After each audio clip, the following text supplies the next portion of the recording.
Eskom's performance continues to improve. The Minister of Electricity Kgosientsho Ramokgopa says enough power is being generated. He made the comments at a media briefing yesterday in Pretoria as part of his regular energy updates.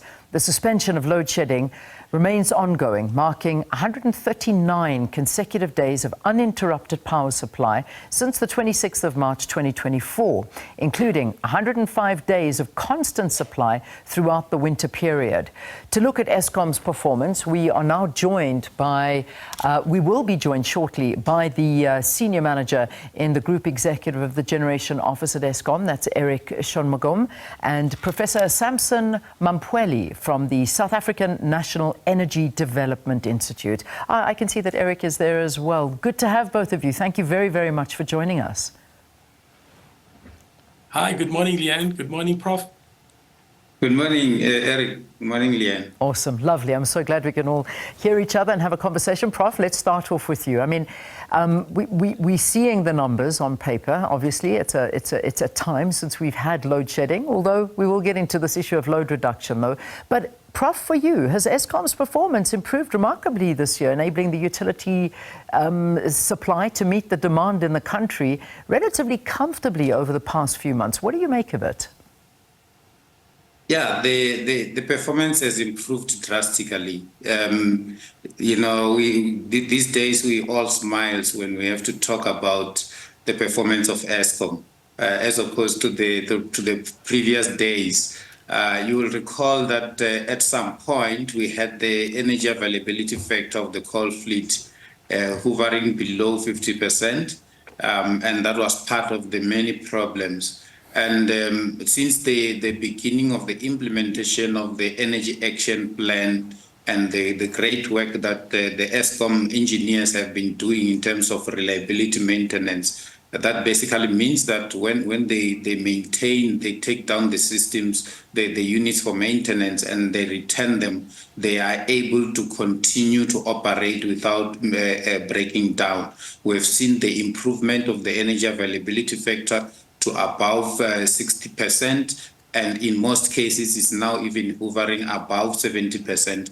And that is what was provided for in the Integrated Resource Plan 2010 and Integrated Resource Plan 2019. That those were the assumptions that if the coal fleet EAF improves or operates at above 70%, then we won't have load shedding. There are other factors that have got to do, obviously, with the implementation of the Energy Action Plan. We have seen some improvements in terms of new generation capacity on the solar energy side that is also assisting Eskom in terms of building reserves going forward, which I think Eric might be able to talk to those. So the improvements are there.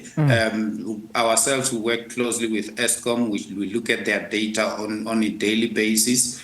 So what they publish there is actually the true reflection of the performance of the generation fleet. Certainly yesterday, the minister talking and saying, Eric, that we're not out of the woods yet. That's something that the minister did go on to say, and to quote him, he says, I really want to caution that load shedding is not behind us. In the next 3 weeks or so, Eskom will be sharing what the summer outlook is. We are still buoyant about the performance of these generation plants. So, you know, this is it's a warning that we certainly are not out of the woods yet. Hi, good morning, Leanne, and good morning to your listeners.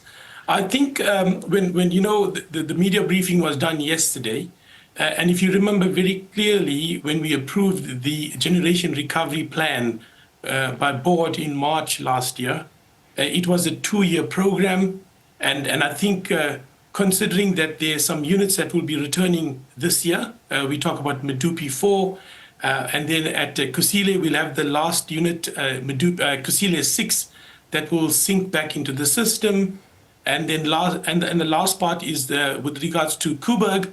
I think once the second unit at Koeberg are back online, then I think from an Eskom point of view, we'll talk with a bit more confidence. There's about 2,500 megawatts, and if you remember very clearly, Leanne, when we started talking about this recovery plan, and I still remember talking to you about a year ago, we talked about recovering and clawing back about 6,000 megawatts from the generation performance. So I think just in keeping with Prof's statement, if you look at this year, last year, this time, we were sitting around 55%.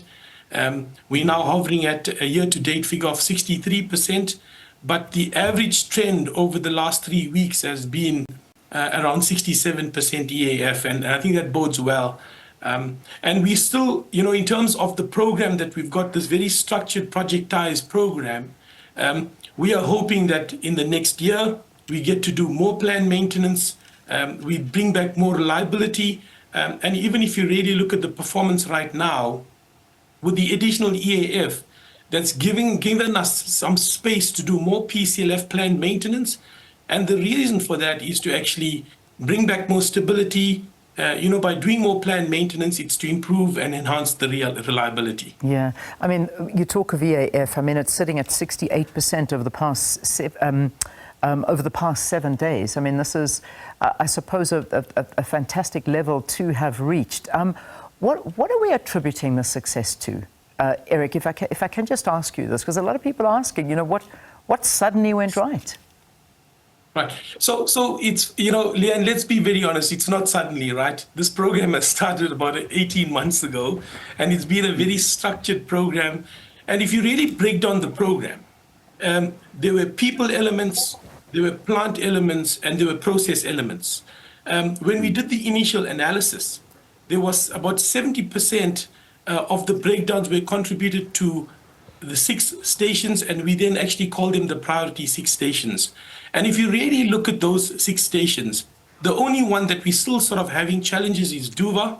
But let's talk about some big takeaways, right? When you look at Kusile, the fact that we've recovered on those 3 stacks, it's actually brought back, 800 megawatts per unit, giving you back 2,400. And Kusile, on a good day, delivers over 80%.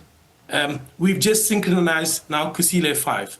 When you really look at some of the other stations in this deck, the Kendalls, the Majubas, the Matlas, those stations, the Tutukas, when you really reflect on a year, these stations have really improved on their performance. On a good week, between 4 and 6 stations actually deliver over 70% in terms of EAF. If you go back to Medupi, plus minus 2 years ago, we identified 6 major defects at Medupi and at Kusile. Through a very structured project program, we've been able to address those defects. We're still, I think, getting to repairing some of them, but the big contributors, as I said, the mill performance. When you look at Tutuka and you look at Matla and you look at Creel, ensuring that we repair the cooling towers, ensuring that the condensers are actually repaired. So I think that was one element on the plant. The other big issue which I need to highlight is there's a change in mood in the organization. When you really look at the people element, we must not undermine, since the appointment of the new board, the appointment of the new EXCO, the support of the presidency through the Energy Action Plan, the support from Business for South Africa. This played a major role in actually the people element. And I think having South Africa behind Eskom, what we are seeing, the appointment of the group executive in April last year brought some stability. He had to make some tough decisions. And when you really look at some of the more complex stations, we had to actually get back to basics, put in competent individuals that could actually run power stations. Yeah. And what you are starting to see now is that these leaders are actually motivating their teams. When you really, go into a power station right now, the general morale is very, very high. There's more ownership. This victim mentality is actually not there anymore. Well, it's good to hear. And as I said, so the general mood is actually what I think is important to understand, complementing this recovery. Fantastic. And Eric, I mean, we that is important to hear, and certainly something that we want to know, because we want to see the turnaround happening. But I'm going to come to you in a moment with another issue. But Prof, let me ask you this one, because as much as we've been hearing from viewers, and as much as we haven't seen the issue of load shedding, and people are feeling that they're very optimistic about that, but they're still South Africans without power. This whole issue of load reduction, and yes, we've seen a turnaround, and we're now seeing all of these days being counted, but you know, at the end of the day, load shedding, load reduction, bottom line is you still don't have electricity. So I mean, we're celebrating, but there are a lot of South Africans who are not celebrating. Prof, do you want to weigh in on this? Yeah, that's the unfortunate part, and we have been engaging with the minister since the new administration came on board around issues of load reduction. However, those are mainly at municipality level, because load reduction happens because of a localized system overload. And that is mainly because you have got illegal connections in those localities that basically overloads the system. They overload the transformers, they overload the substations within their vicinity. That's why what happens is that the load reduction happens during peak time in the morning, and also during peak time in the evening. So that is the situation that we currently have. We also have what we call the backyard dwellers, who are mainly in townships where they connect directly to the main houses. Those are not necessarily stealing electricity, because it's the main house that pays for the electricity, and then they pull electricity from the main house to the backyard. Now, what happens is that when the municipalities electrify these areas, they do what we call the demand projections, and those demand projections are based on the approved dwellings or approved households and businesses that will be in that particular area. And when we now start to have backyard dwellers and illegal connections, they then put an overload. They basically reach the capacity of the distribution system within that particular locality, and at some point, if they don't get switched off during peak period, it basically plays with the integrity of the system in that particular area. Whereas with load shedding is quite different, because load shedding is to protect the integrity of the power grid at national level. So those are the main differences between load shedding and load reduction. Like I said, it's in the competence of the local utilities, the municipalities in the main. However, the Minister of Energy and Electricity and his deputy are also starting to look into that particular factor to say, how do we as national government come and work with Eskom and the municipalities to try and deal with this particular situation. It will take a bit of time to come up with proper plans, because in some areas, in some municipalities, especially municipalities that were not even paying Eskom, that are owing Eskom a lot of money. There's also an element of lack of proper infrastructure maintenance in those municipalities. So that is an element that government needs to deal with. It's either through making available some funding to maintain those systems, and also working very closely with those municipalities to ensure that they are able to generate enough revenue to be able to service the debt that they have on Eskom, and also to maintain the local distribution lines that they have, or the distribution system in particular that they have.